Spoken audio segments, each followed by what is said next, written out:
Boa noite a todos, sejam bem-vindos à Fraternidade Francisco de Assis. Que nós possamos ter essa noite um momento nosso, que a gente possa ser um pouquinho egoísta e nos dar esse presente, né? De pensar um pouquinho em nós, refletir, que possamos receber de braços abertos e coração aberto essa harmonia dessa casa que nos envolve, que nos recebe. Que assim seja, graças a Deus. Bom, eu trouxe mais um pedacinho do livro Pensamentos que Ajudam, do José Carlos de Luca. No último evangelho que eu fiz, eu terminei com a frase desse capítulo. E ficou um gostinho de quero mais, sabe? Então, o título é Três Portas. Aí tem uma frase anônima, mas muito reflexiva. Seja humilde para admitir seus erros, inteligente para aprender com eles e maduro para corrigi-los. Então, aqui a gente vai falar de três virtudes, né? A humildade, a inteligência e a maturidade. Então, De Luca, ele diz que esse pensamento é simples, mas sábio, né? E nos chama a atenção para essas três virtudes. É um roteiro capaz de transformar o erro em degrau de crescimento e não fazer dele um presídio de fracassados. Porque quando fala, né, seja humilde para admitir seus erros, a gente primeiro precisa identificá-lo, né? Em quantos erros que nós já cometemos e possamos estar presos a eles, né? Presídio de fracassados, ele fala. Será que, porventura, já não estamos presos? Ele nos questiona. Se a resposta for positiva, chegou a hora de sairmos da prisão. Aí ele nos convida para passarmos por três portas, né? Então, a primeira é a porta da humildade. Humildade para reconhecer os nossos erros, o que geralmente trava essa porta é o orgulho, que tenta nos tirar qualquer responsabilidade sobre os nossos problemas. A humildade, o orgulho, né, que atrapalha a humildade. Então, a gente tem que reconhecer que somos passíveis de erros, né? Só que se o orgulho estiver no nível aonde eu não erro, eu sou bom, eu não posso fazer isso, aí atrapalha, né? E aí nos torna prisioneiros desse erro, porque trava realmente o nosso passo adiante. É claro que nem tudo é da nossa responsabilidade, mas o que for, que eu acolha, né? Que eu traga realmente o que for da minha parte. A humildade nos ajuda a diminuir os efeitos da vergonha, pois ela nos faz ver que não somos perfeitos. Porque às vezes a gente comete algum erro que a vergonha realmente bate, a gente não quer nem tocar mais nesse assunto, né? Pode vir uma crise de choro, né? Mas a humildade faz a gente abrir uma frestinha para poder se aprofundar nesse erro e curá-lo, que é o mais importante. Então, a humildade também, achei muito interessante que ele fala, nos tira das alturas, né? O orgulho nos deixa lá em cima. A humildade nos tira das alturas e põe os nossos pés no chão. A palavra humildade, no sentido etimológico, vem do vocábulo grego humus, que significa terra, né? Então, é realmente colocar os pés no chão, né? Se você perceber que você não viajar tanto, né? Você colocar os pés no chão significa ficar de frente a frente com a realidade, né?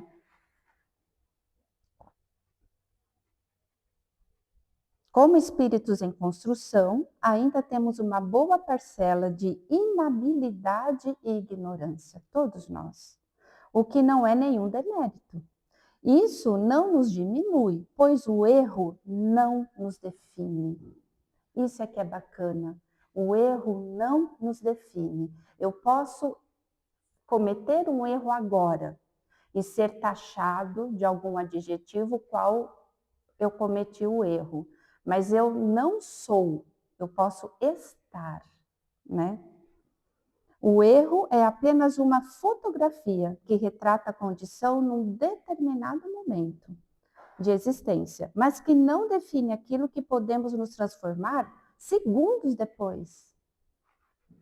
Isso é que é interessante. No próximo segundo, eu já posso me transformar e não ser mais o que eu estava, né? Deixar de estar o que eu estava, porque o ser é diferente, né? Se a gente jogar para o outro lado, né? A caridade. Você fazer um ato de caridade, você pode estar caridoso, né? Vai a algum lugar, faz uma sopa, doa alguma coisa, mas o ser caridoso é no teu íntimo, é diferente de estar caridoso, faz parte do seu íntimo. Só que se a gente está falando de erro e de progresso, ele não faz parte do seu íntimo, ele faz parte dessa fotografia que você tirou nesse momento. Então, essa é a primeira porta, né? A porta da humildade. Depois de passarmos pela porta da humildade, ufa, já fizemos um grande avanço, ele diz. Estaremos diante da porta da inteligência. E não nos será exigido qualquer conhecimento acadêmico, né? Independente do seu grau de instrução. Basta reflexão sobre o que aprendemos com os nossos erros. A maioria de nós costuma apenas ficar remoendo em culpas pelos equívocos cometidos. Aí eu fiz uma anotação aqui que eu nem estou enxergando minha letra. Ah, eu quero, por favor. Ah, sim, porque a culpa, a gente perde muito tempo pensando nisso, a gente perde muito tempo nos martirizando com isso, né? Ai, ficou bom agora. Obrigada. Sim, então não adianta muito, pois a culpa costuma nos deixar naquela prisão, né? Que foi dita antes, porque a gente perde muito tempo nela. Jesus afirmou que a verdade nos liberta. Então, qual é a verdade sobre o nosso erro? Mas a questão é, qual é a minha verdade sobre o meu erro? Eu lendo esse texto, eu lembrei uma vez de uma conversa que eu tive com uma pessoa, e ela falou assim para mim, ai, dá vontade de ir lá e dizer umas verdades para ela. Aí eu pensei um monte de coisa e não falei nada. Mas o que eu pensei? Por que você acha que você é a dona da verdade? A verdade é de cada um, né? Se todos nós aqui cometermos o mesmo erro, o porquê de cada erro que cada um cometeu é diferente um do outro, né? E o aprendizado com ele também vai ser diferente. Então é muito fácil quem está fora querer apontar o dedo e dizer umas verdades. E ela ainda completou, mas ninguém está pronto para ouvir verdades. Meu Deus, por que você acha que você é a dona da verdade, né?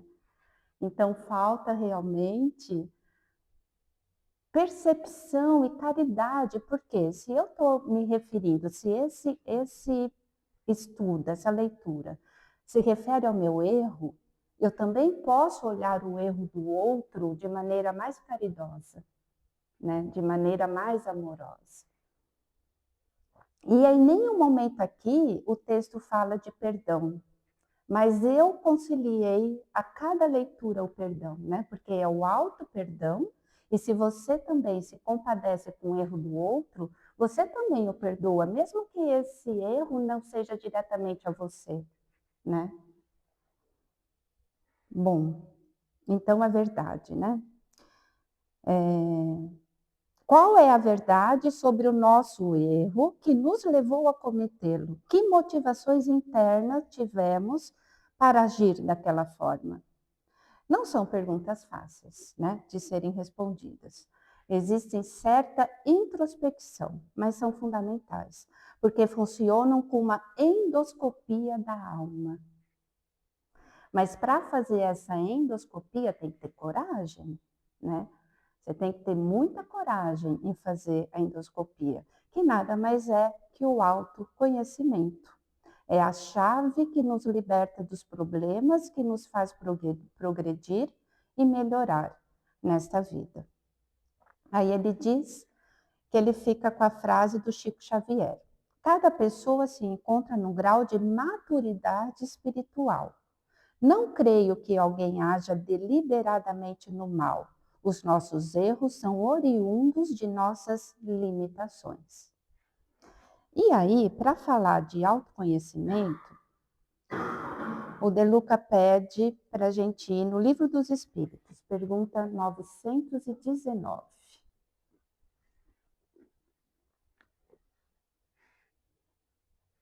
Kardec pergunta: qual é o meio prático mais eficaz que tem o homem para se melhorar nesta vida e resistir às más tentações?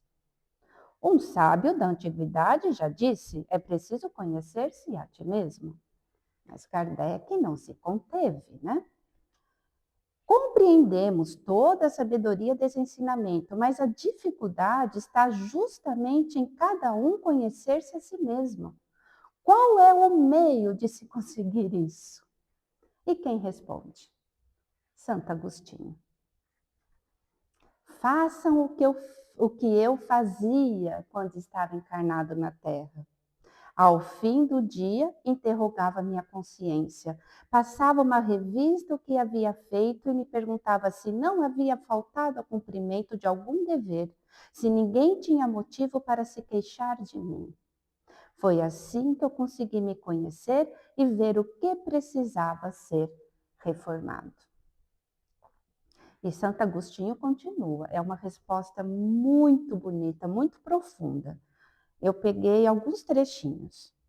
Aquele que, a cada noite, recordar todas as coisas que fez durante o dia, que perguntar a si mesmo o que fez de bom ou de mal, que pedir a Deus e ao seu anjo da guarda para que o esclareça, adquire uma grande força para se aperfeiçoar, porque, acredita em mim, Deus o assistirá.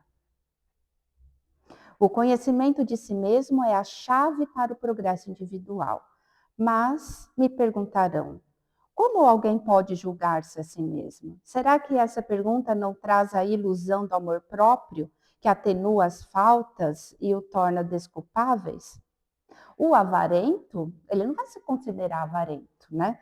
Ele vai dizer que é econômico, né? O orgulhoso vai dizer que tem dignidade. Tudo isso é verdade, mas você tem um meio de controle que não permite enganos. Quando estiver indeciso sobre fazer ou não alguma coisa, deve perguntar a si mesmo: o que eu pensaria se essa ação fosse feita pela outra pessoa? O que eu pensaria dele? Porque julgar o outro é muito fácil, né? Então, dependendo da resposta, como eu veria a outra pessoa, eu já sei se eu devo fazer ou não. Aí ele continua: procura também saber o que pensam os outros a seu respeito. Se não deve desprezar a opinião, você não deve desprezar a opinião de seus inimigos, pois eles não têm nenhum interesse em disfarçar a verdade. Muitas vezes, Deus coloca esses inimigos em seu caminho como um espelho, para que eles possam diverti-lo com mais franqueza do que faria um amigo. Como é que é aquela frase? Todo mal concorre para o bem, né? Até um inimigo que você acha que está lá para te pisinhar, para puxar o teu tapete, na verdade pode ser um espelho, né? E te dizer realmente as verdades que ele acha que é, né?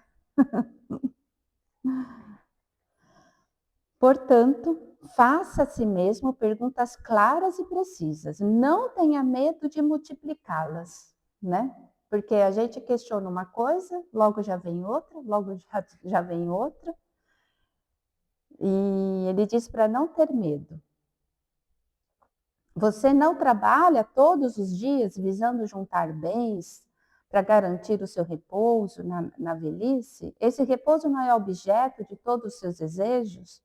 Para consegui-lo, você não suporta fadigas e privações passageiras? Pois bem, o que é esse repouso de alguns dias perturbado pelas enfermidades do corpo, quando comparado com aqueles que espera o homem de bem?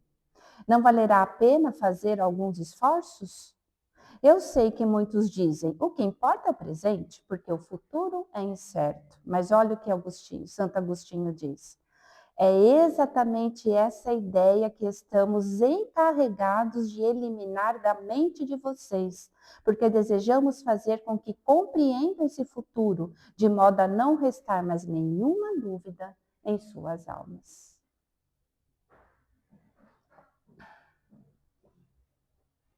Então, a gente volta para as 3 portas agora, que ainda falta uma porta, né?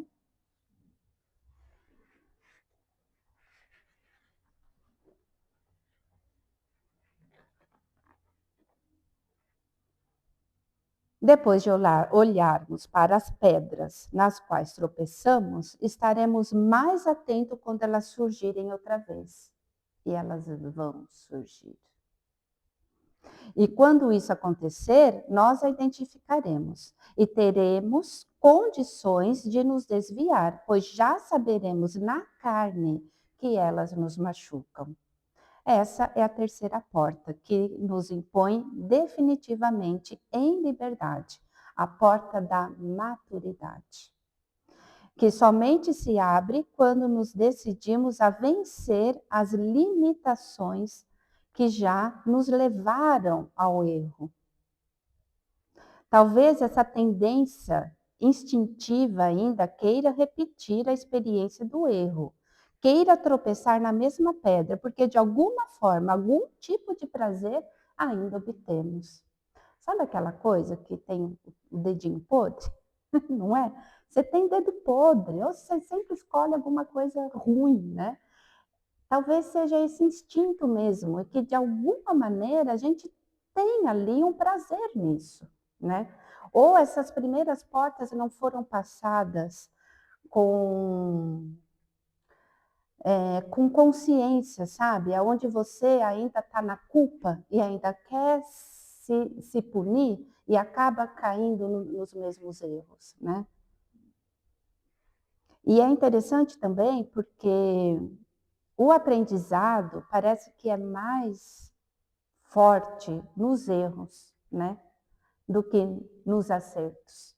Parece que marca mais quando a gente aprende errando, né?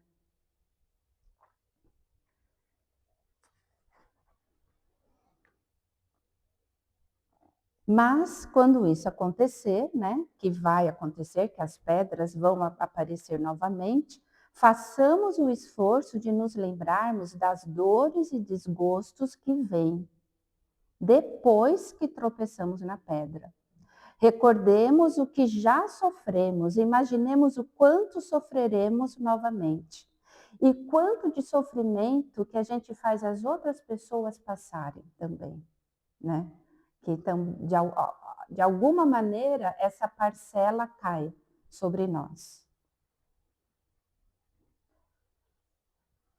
E, diante da pedra de tropeço, nos perguntamos, vale a pena sofrer outra vez? Vale a pena não crescer, né? E a última frase dele é tão curta, mas ecoa eternamente. Ele fala assim: a vida não recompensa os amadores. Então, se a gente for fazer um resumo das 3 portas, eu diria que a primeira é a humildade, pés no chão. Depois a inteligência, é o autoconhecimento, é mais profundo, talvez mais demorado, né? Mas tão importante quanto. E depois a maturidade, e é onde você perceber que você cresceu com aquele erro e que você não vai cometê-lo novamente. E aí, quando a gente fala dessa maturidade, a gente pode relacionar ao self, né? Porque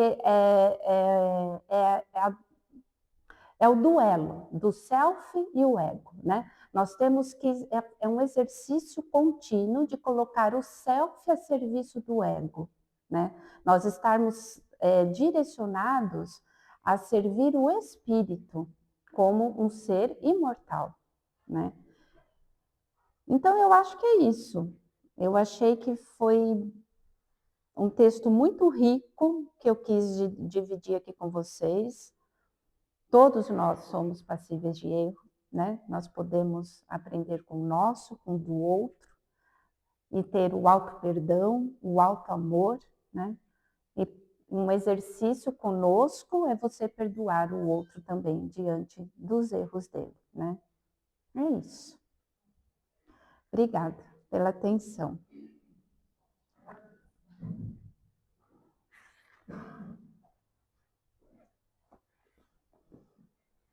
Então a gente pode encerrar, né?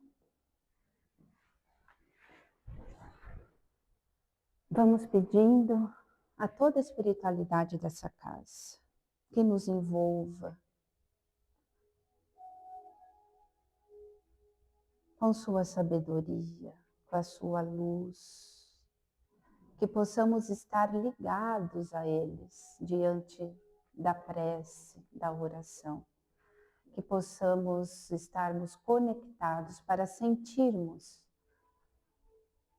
esse chamado para perceber os nossos erros, sermos humildes, colocarmos a inteligência a favor de nós mesmos, para o nosso autoconhecimento, para descobrirmos o amor de verdade, o amor do Cristo e a caridade que ele se propõe.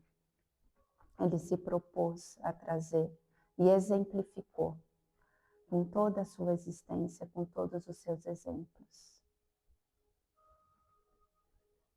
Nosso mentor, nosso amigo, nos ajude a compreender um pouquinho de cada palavra que foi dita e que possamos pensar profundamente para que possamos, no final de tudo, encontrarmos a felicidade. É o que almejamos. Estarmos livres para sermos felizes. Que possamos levar essa harmonia para o nosso lar. Que essa harmonia chegue na casa de vocês. E que possamos mantê-la com prece e oração. Que assim seja. Graças a Deus.